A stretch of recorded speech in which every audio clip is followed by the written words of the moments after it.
Imagine you're on a plane only minutes after takeoff, when suddenly both engines fall silent.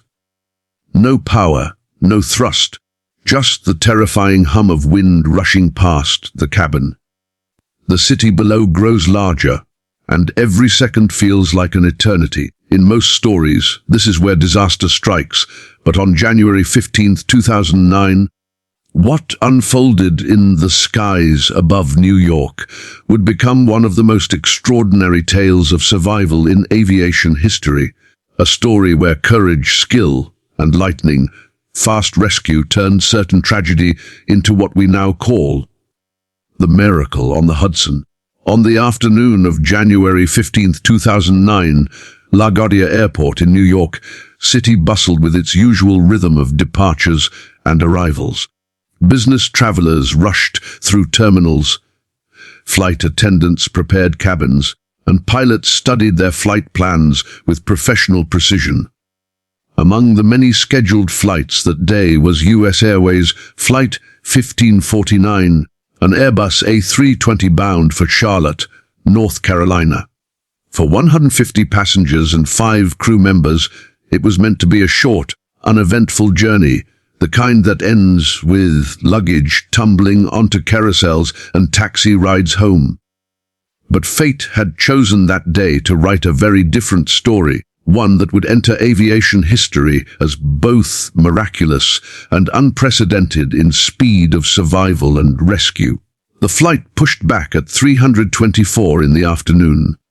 Inside the cabin, there was the usual mix of moods. Some passengers fiddled with newspapers or phones, others settled in with quiet anticipation, and a few business professionals tapped away at laptops, eager to maximize their time.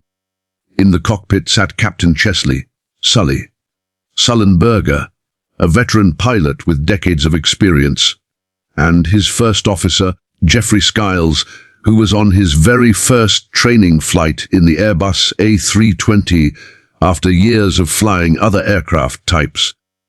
Despite the differences in their experience on this particular jet, together they embodied the essence of skill and responsibility.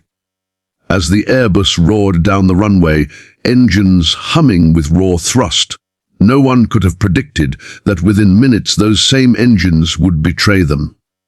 The climb was smooth, passengers relaxed, and the New York skyline sparkled against the winter afternoon. Yet, just 95 seconds into the flight, everything changed. At 800 feet, a flock of large Canadian geese appeared almost out of nowhere. The impact was sudden and violent. The birds sucked into both engines, destroying their delicate balance of mechanics and power. The cockpit filled with warning sounds, and a smell of burnt fuel seeped through.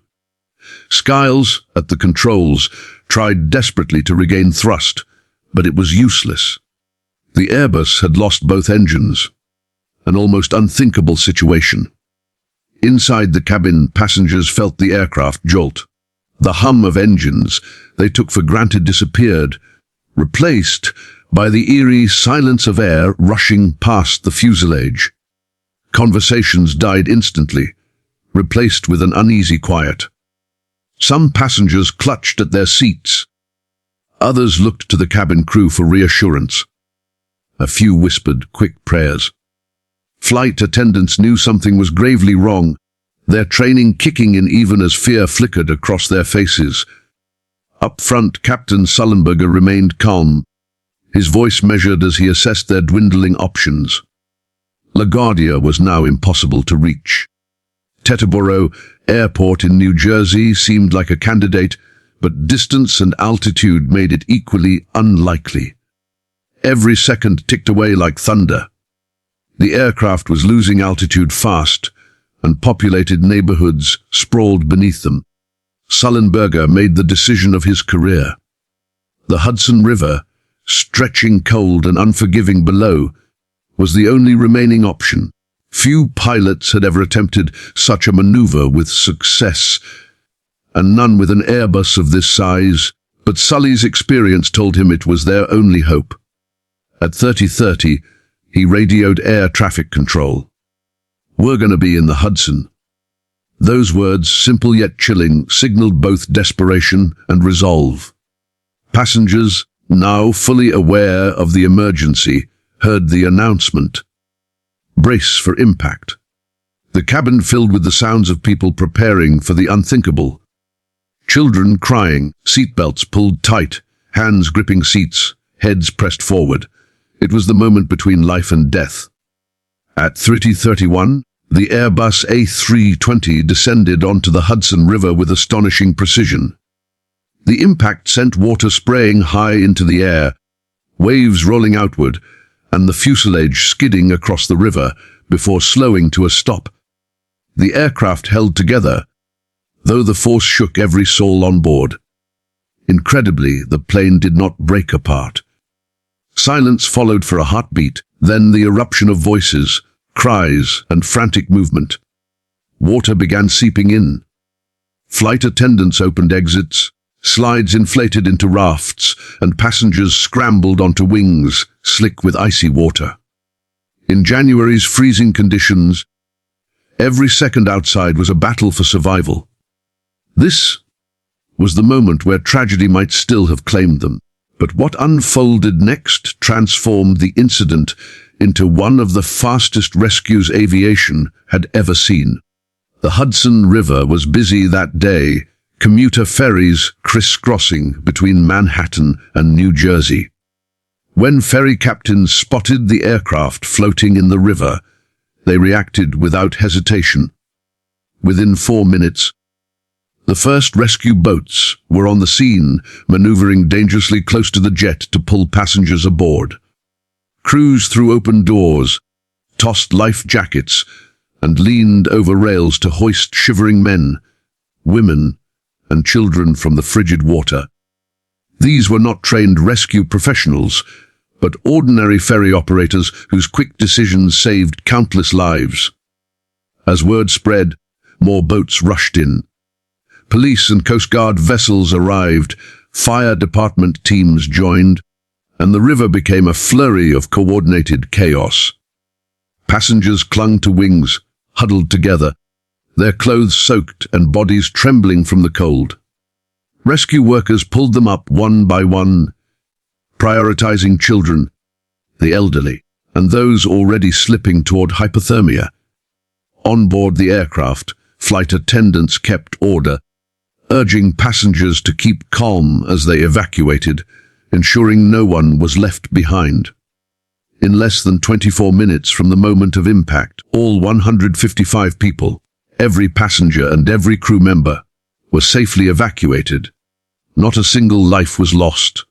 Helicopters circled above, cameras broadcasting the astonishing images live.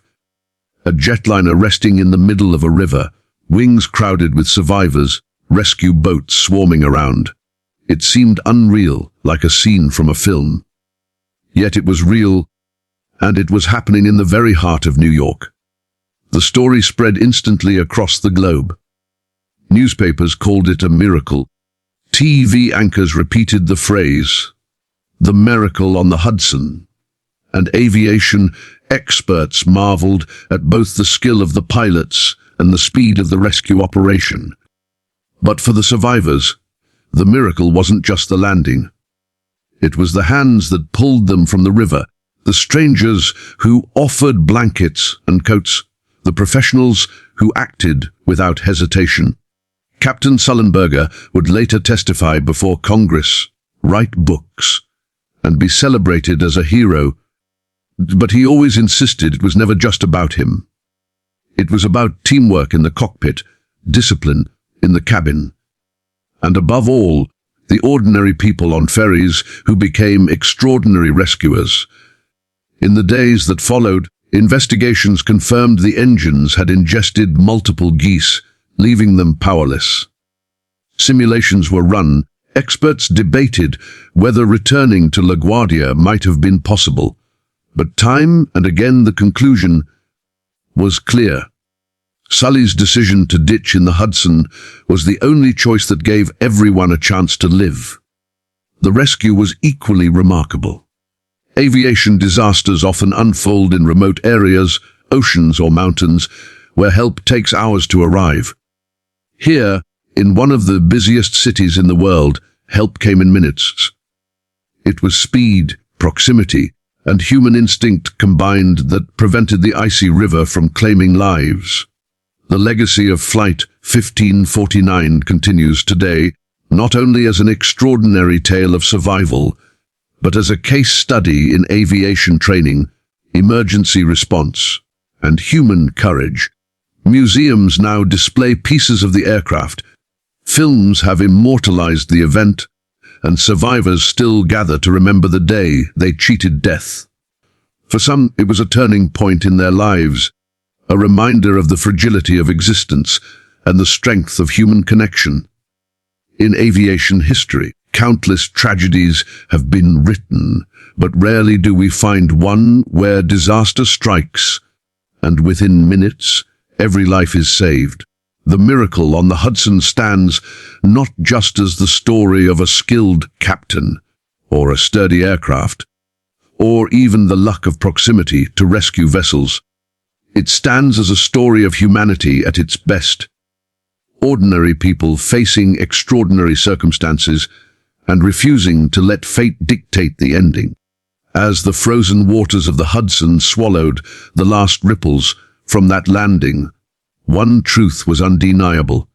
The rescue of Flight 1549 was one of the fastest, most efficient, and most miraculous operations in aviation history.